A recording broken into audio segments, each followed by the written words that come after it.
Dave, you never like to lose any game, but were there aspects of the performance today that you can take a lot of positives from? Yes, there was. But that still doesn't, like I say, go away from the fact that I'm disappointed that we lost the game in the manner that we've lost the game with the start to it. Regardless of what happens after they put the cross in, it's far too easy from less than a minute into the game, a ball over the top that I don't know whether we try and play offside or don't track a run. That's not good enough. That's nowhere near the level that's required. And ultimately today we've lost the game as a consequence of that. Despite all of the bits of good stuff we've done between that moment and the end of the game. In terms of possession and territory from that first minute onwards, though, you were the better side. You did have the better of it. I guess a lack of cutting edge was the difference today as well.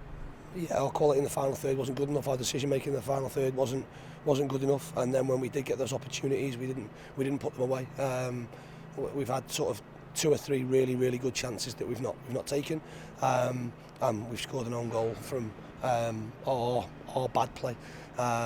So that's frustrating. In between there was some good bits. I thought first half, I don't think we played forward enough. I thought we played backwards, and that resulted with Ben kicking the ball either off the pitch or into areas where we didn't want it. When we did play through, we cut through them at times because they would come at us with some good bits of play. We then didn't go and finish those bits off with it by a decision or some quality. Second half, you roll the dice in terms of the substitutions you make. We've had, like I say, 2 really good chances at the start of that second half. Keeper's made it a save. I don't think he will be disappointed. He should score. He threw 1-on-1. He should score. And then there's another moment just after that when Louis cutting in onto his right foot, and for some reason he decides to play a pass rather than back himself.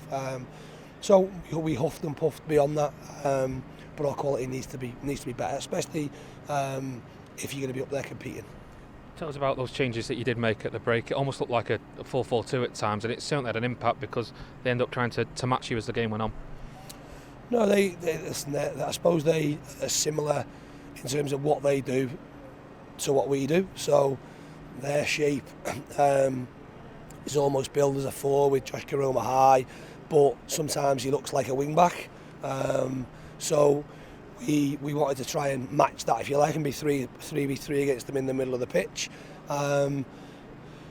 That resulted in him being high. The changes at half time weren't too dissimilar. We're asking Maka to do a job against them, and we put Jack on this side to pin them back. We end up pinning them back as a 5, but then I thought we went too direct, so we pinned them back as a 5. We got 5v3 on their back line. We've got spare players that we either our full backs should have been out, or if they've got a spare man in midfield, can we work it to a wide centre back? I don't think we did that well enough, or we could have done that more, certainly, to allow us to have more territory. But they're always going to be a threat on the break and on the counter. So you have to deal with that.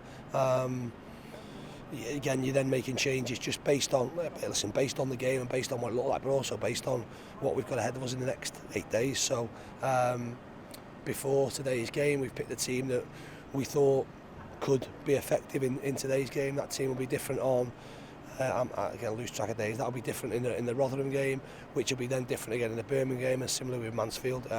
It's getting through this, I suppose, unique spell of game, because I think it's highly unlikely, maybe aside from goalkeepers or centre backs, that people are going to play 4 games in 9 days with the intensity and loading that we're asking them to do if we're going to stay true to what our principles are.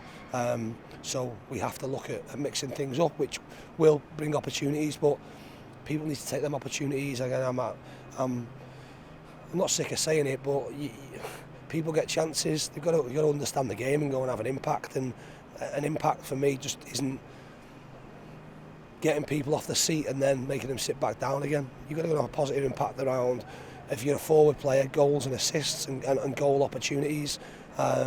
We need to see more than that, especially, like I say, in the second half, when you're trying to chase the game here and you're making positive changes.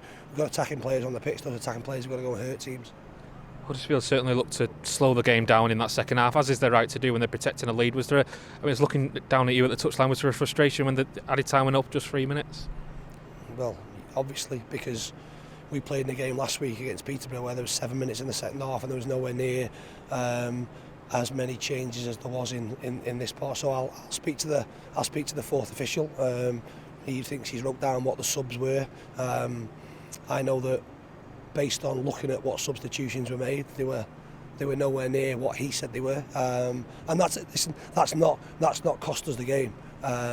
So let's get that very clear. But you just need to know what's happening and know what consistency looks like, because I don't know whether it's the time that the referee blows his whistle to the time he next blows his whistle for a substitute, and it's that second to that second. He's added no time on for Danny Ward going down with an injury, but he was down for 40 seconds. The physio didn't go on, but he was down for 40 seconds. He's added no time on for a free kick that was, I thought it was our free kick, to be honest, that he gave to them in the last minute. The ball got kicked in the goal. That took 40 seconds to take the free kick. He didn't have a second on. So I just want to know where we stand, because if you're going to add every single second on, I'd rather that be the case. But you can't have it going from 1 week it's 1 minute to the next week it's 7 minutes. That just doesn't sit right. And I'd say that whether we were winning the game or losing the game, there needs to be consistency. We're all fighting for the same prizes here, if you like, and to have the inconsistency that we've got, that's my only gripe. You now go to Rotherham in 3 days' time. Defeat for them today. It's not quite clicked yet since Steve Evans has gone back in there, but a lot of quality when you look at the squad, and I suppose a very different sort of challenge to the one that you faced today.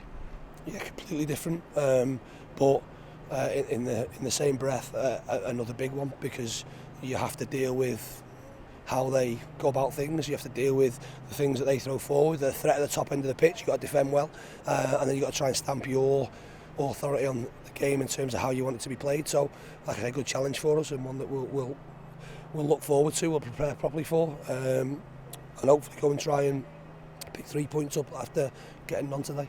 Appreciate your time, Dave. Thank you. Cheers, thank you.